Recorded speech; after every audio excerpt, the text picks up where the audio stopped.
Good afternoon, Standard 8 students. Now, in the last class, I had already explained how the shoemaker had lost his art of speaking because lack of communication with other people associating, he was all by himself. And his clothing in the light, it appeared as if it was very old, pale. So it was not able to differentiate whether it was the light that made his clothes to appear pale and dull, or maybe due to negligence. That was the condition of his clothing. Okay. Now, usually prisoners, they have been deprived of sunlight and heat. Okay. So sometimes when they are exposed suddenly to the light, they find it very difficult. Because even when somebody flashes the torch into your eyes, you find it, you try to avoid it. So in the same manner, the shoemaker, when they tried to open the door a little more to have a better look at him, because light was very faint, dull. Okay. So they wanted to open the door a little more so they could have a better look at the shoemaker. So the light from there, what happened was, he had put a hand between his eyes and the light. Because I told you he was not exposed to sunlight. So when the light fell, he found it difficult, so he put his hand in front so that he could avoid the light. And the very bones of it seemed transparent. Sometimes when you flash the torch into your palm, you can see through and through. Okay, not very much, but you could see the means he was only flesh, skin and bones. So he sat with a steadfastly vacant gaze. Now he is looking at somebody whom he doesn't know. Pausing in his work. Pausing means he stopped his work for some time. He never looked at the figure before him without first looking down on this side of himself and on that, as if he had lost the habit of associating place with sound. He never spoke without first wandering in this manner and forgetting to speak. Now, the way the shoemaker was behaving with the person who had come to visit him. So his behavior was very similar to when somebody feels shy. Okay. So what happened? He stopped his work.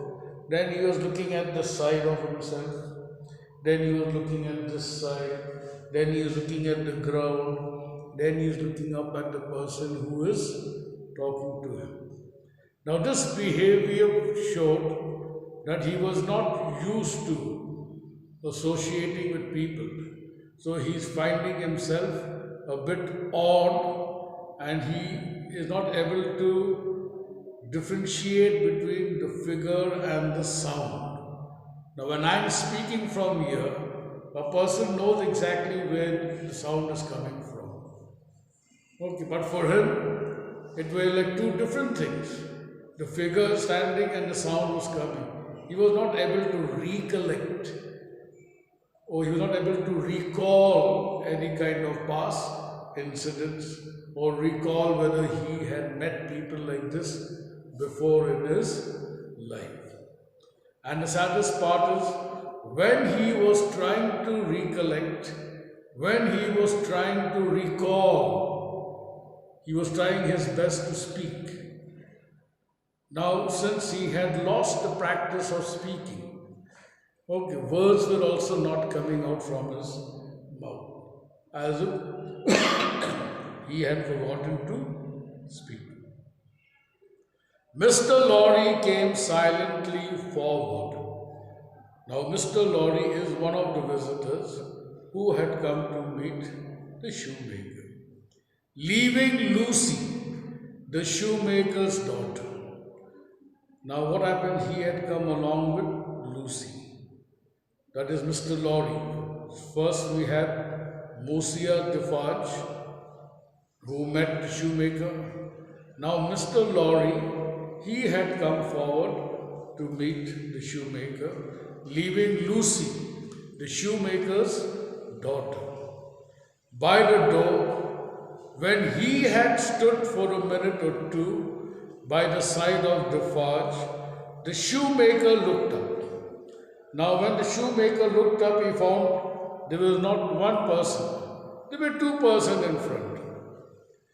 He showed no surprise at seeing another figure, but the unsteady fingers of one of his hands strayed to his lips as he looked at it. His lips and his nails were of the same pale lead color. And then the hand dropped to his work, and he once more bent over the shoe. The look and the action had occupied but an instant. Okay, so I told you he was feeling very shy, as if he's meeting somebody for the first time. So he was looking right, he was looking left, he was looking down, then looking at the stranger. Okay, in a very peculiar manner, as if he has not met these people before, like how we sometimes when we are made to meet people whom we don't know, so we feel shy in front, so like that. But then he was shocked to see that there was another person. Then you have a visitor, you see, said Monsieur Defarge. Okay, what happened when the shoemaker went back to his work? He couldn't recollect, couldn't recall, couldn't speak. So he went back to his work. Then when you have a visitor, you see, said Monsieur Defarge. Then the shoemaker replied, what did you say? Here is a visitor. The shoemaker looked up as before, but without removing a hand from his work. Again the shoemaker looked at the figure surprisingly, like in the same manner he had seen the visitor for the first time. Okay. But his hand was still busy doing the work. Come, said Defarge, here is Monsieur, who knows a well-made shoe when he sees one. So I would like you to meet this master or mister, who recognizes shoes when he sees one, who is able to talk about the shoe. Show him that shoe you are working on. He says, why don't you show him the shoe that you are working on? And this man will be able to tell you about the shoe. Take it, Monsieur. So he gives orders to Mr. Lorry to take it. Mr. Lorry took it in his hand. Now, what did Mr. Lorry take in his hand? It was the shoe that the shoemaker was making. Tell Monsieur what kind of shoe it is and the maker's name. So what they wanted the shoemaker to understand, that this gentleman is able to identify what kind of a shoe it is and who is the maker of it. So they wanted to know who the shoemaker is. They may be knowing, but they want him to mention his name. You see. So there was a longer pause. Longer pause means everything came to stand. Stop. Then usual, before the shoemaker replied, okay, I forgot what it was you asked me. What did you say? Now while they were talking, while Mr. Lorry or Mr. Defarge said that Lorry knows how to, when he sees a pair of shoes, he is able to find out what kind of a shoe it is and who is the maker of the shoe. Means as if he was an expert, a professional in shoemaking. Okay, then suddenly, by surprise, the shoemaker, he knew that these people had told me something, but he does not remember what did they say.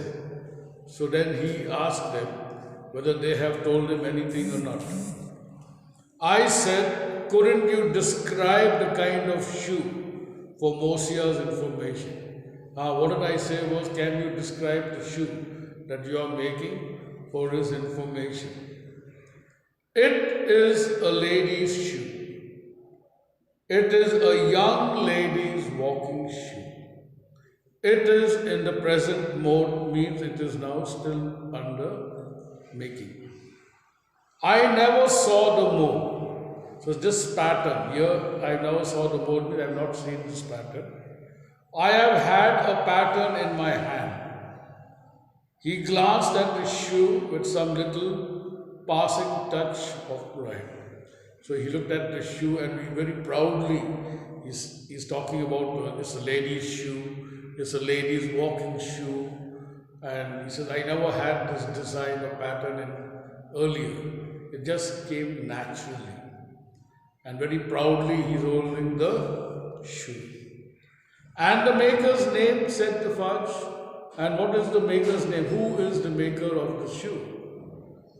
Now that he had no work to hold, he laid the knuckles of the right hand. Now look at this. Knuckles in the hollow of the left hand. Then again with the left hand he's doing this. Okay.